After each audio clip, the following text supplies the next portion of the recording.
Bonjour à tous, on se retrouve aujourd'hui pour un nouveau podcast du tutorat des externes sur l'hypothyroïdie, item 243 tiré du référentiel R2C d'endocrinologie 2021. Ce podcast sera divisé en 4 parties. Nous évoquerons tout d'abord les différentes hypothyroïdies ainsi que leur prévalence. Ensuite, nous verrons les signes clinico-biologiques de l'hypothyroïdie, puis les différentes étiologies à l'origine de ces hypothyroïdies et pour finir, nous évoquerons les traitements. Commençons donc par évoquer la définition de l'hypothyroïdie. Il s'agit d'une insuffisance de sécrétion des hormones thyroïdiennes qui peut être due à 2 mécanismes différents, qui sont soit une atteinte de la glande thyroïde elle-même, dans 95% des cas, que l'on appelle aussi insuffisance thyroïdienne primaire ou hypothyroïdie primaire ou primitive, soit une atteinte de l'axe hypothalamo-hypophysaire appelée insuffisance thyréotrope ou hypothyroïdie secondaire ou hypothyroïdie centrale. Dans le cas d'une atteinte thyroïdienne primitive, on trouvera une augmentation de la TSH par levée du rétrocontrôle négatif des hormones thyroïdiennes qui est constante. Ensuite, il faut regarder la T4L ou thyroxine libre. Il faut distinguer 2 situations en cas d'hypothyroïdie primaire. Donc la TSH est toujours augmentée, mais la T4L peut être normale. Dans ce cas, on parlera d'une hypothyroïdie primaire frustre, avec une TSH qui sera généralement peu élevée, le plus souvent entre 4 et 10 micro-UI par litre. Par contre, si la T4L est basse, d'hypothyroïdie primaire patente, avec une TSH qui dans ce cas-là est bien plus élevée, en général supérieure à 10 micro-UI par litre. Pour ce qui est de l'insuffisance thyréotrope par atteinte de l'axe hypothalamo-hypophysaire, le diagnostic est fait par une T4L qui est toujours basse, contrairement à une atteinte de la glande thyroïde qui sera marquée par une augmentation constante de la TSH. Donc, associé à cette T4L abaissée, on peut voir 2 situations par rapport au niveau de la TSH. Soit la TSH est abaissée ou normale, ce qui témoigne et montre l'origine hypophysaire de l'atteinte. De manière paradoxale, il est possible que la TSH soit légèrement élevée, mais toujours inférieure à 10 ou 12 micro-UI par litre. Cela s'explique par le fait que la TSH dosée est en partie inactive. Dans ce cas, le tableau est en faveur d'une atteinte hypothalamique. Il est donc à noter qu'une TSH faiblement augmentée peut correspondre à 2 situations, soit à une insuffisance thyréotrope, mais dans ce cas-là, la T4 elle sera basse, soit en cas d'hypothyroïdie frustre, où elle sera normale. Maintenant, nous allons parler de la prévalence de ces 2 types d'hypothyroïdie. La plus fréquente étant l'hypothyroïdie primaire, qui représente 95% des cas. Parmi les cas d'hypothyroïdie primaire, la plus fréquente est la forme frustre, tandis que la forme patente est devenue rare aujourd'hui avec moins de 2% des cas. L'hypothyroïdie frustre est plus importante chez les femmes, c'est-à-dire 7,5% des femmes, contre 3% des hommes, chez les sujets âgés, où elle représente jusqu'à 10% des cas. On retrouve fréquemment l'association d'une hypothyroïdie avec des syndromes génétiques tels que le syndrome de Turner ou la trisomie 21, ainsi que d'autres syndromes auto-immuns tels que le diabète de type 1 ou les polyendocrinopathies auto-immunes. Il est à noter que la prévalence de l'hypothyroïdie frustre peut être surestimée car la TSH augmente avec l'âge et peut s'élever en cas de situation d'obésité. A contrario, l'insuffisance thyréotrope est beaucoup plus rare que l'hypothyroïdie primaire et représente moins de 5% des cas. Elle s'inscrit très souvent dans des pathologies hypophysaires ou cérébrales. Nous allons désormais aborder la sémiologie de l'hypothyroïdie. Cette dernière est corrélée à la profondeur de l'hypothyroïdie, son ancienneté et son origine. Il est à noter qu'il s'agit de symptômes peu spécifiques. Il faut imaginer la thyroïde comme le thermostat de l'organisme. En effet, lors d'une hypothyroïdie, nous allons avoir un syndrome d'hypométabolisme, avec une forte asthénie, de l'hypothermie avec une frilosité acquise, une constipation avec prise de poids, une bradycardie et une somnolence. On peut avoir une atteinte cutanée avec une peau pâle ou jaunâtre dans le cadre d'une carotinodermie par accumulation de carotène, une dépilation, des cheveux secs et cassants, ainsi qu'une cyanose des lèvres. Il peut y avoir un myxœdème cutanéo-muqueux avec une peau infiltrée et épaissie, en particulier au niveau de la face dorsale des mains, des pieds, des paupières et sur l'ensemble du visage. Et en cas d'atteinte ORL, une voix rauque, une hypoacousie ou une macroglossie avec des ronflements.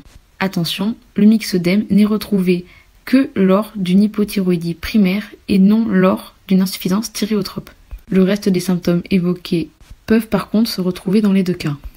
On retrouve aussi une atteinte neuromusculaire avec des crampes, des myalgies, un enraidissement et plus rarement des arthralgies, neuropathie périphérique, syndrome cérébelleux et tendinite.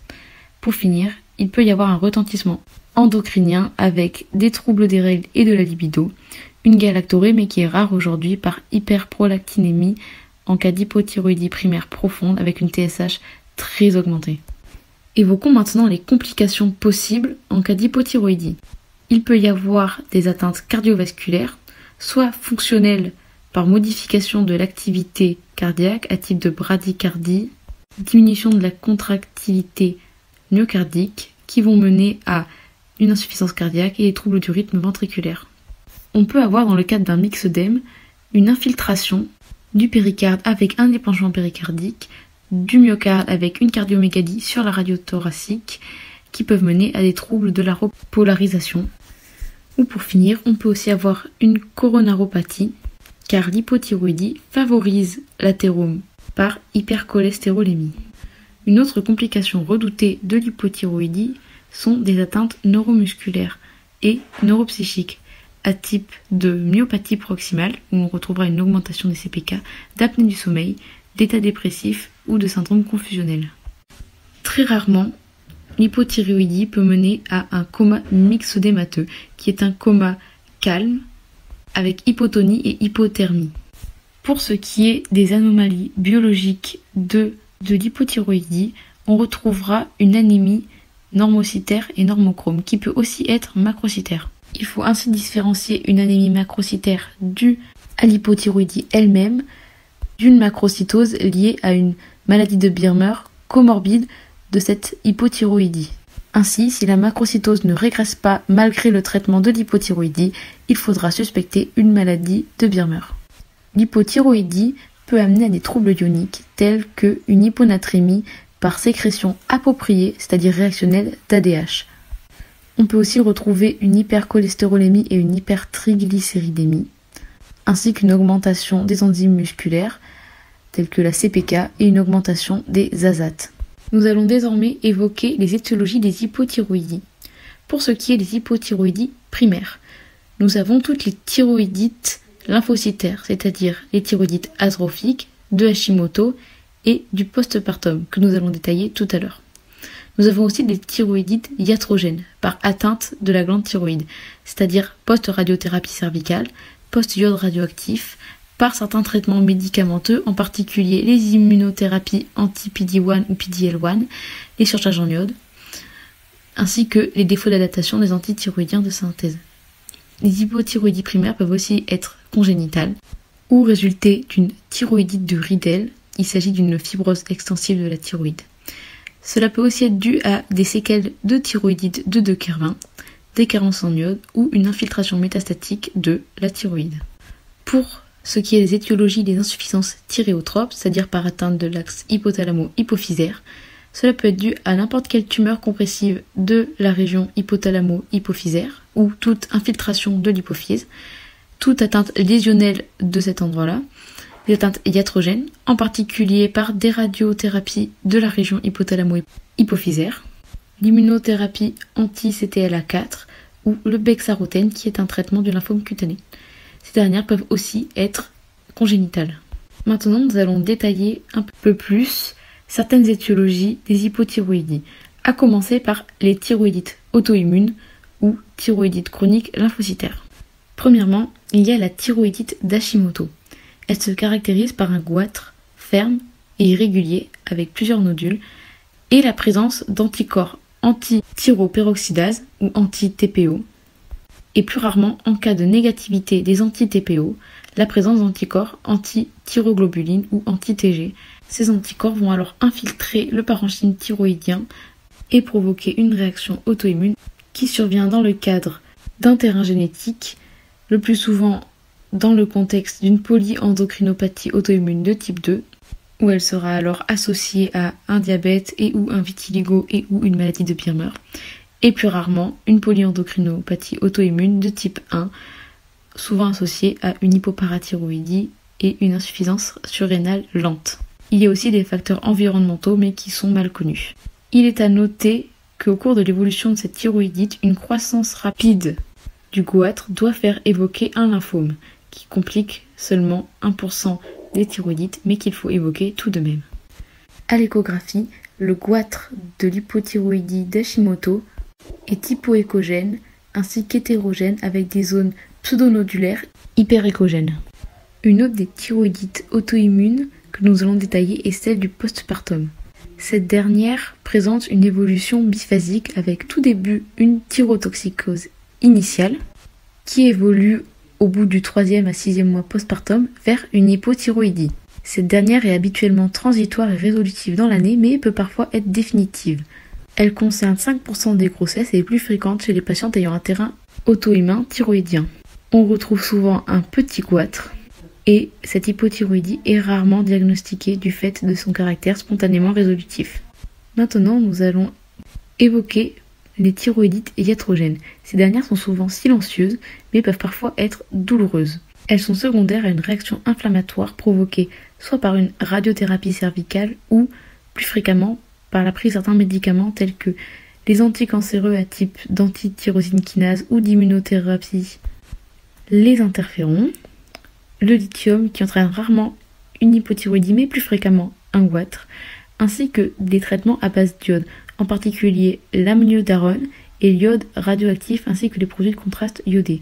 La thyroïdite peut survenir ainsi plusieurs années après le traitement, d'où la nécessité d'un dosage annuel de TSH. D'autres cas bien plus rares d'hypothyroïdie primaire peuvent être détaillés tels que la carence iodée sévère, qui est souvent endémique, ainsi que l'hypothyroïdie congénitale. Cette dernière faisant partie du dépistage néonatal obligatoire par test de Guthrie. Donc pour résumer, pour le diagnostic des hypothyroïdies primaires, on aura une TSH élevée qu'il faudra compléter par un dosage de la T4L. Si notre T4L est normale, on aura une hypothyroïdie frustre. Si la T4L est basse, on aura une hypothyroïdie franche. Pour le diagnostic étiologique, on effectuera un dosage des anticorps anti-TPO. Si ces derniers sont négatifs, on complétera par un dosage des anticorps anti-thyroglobuline.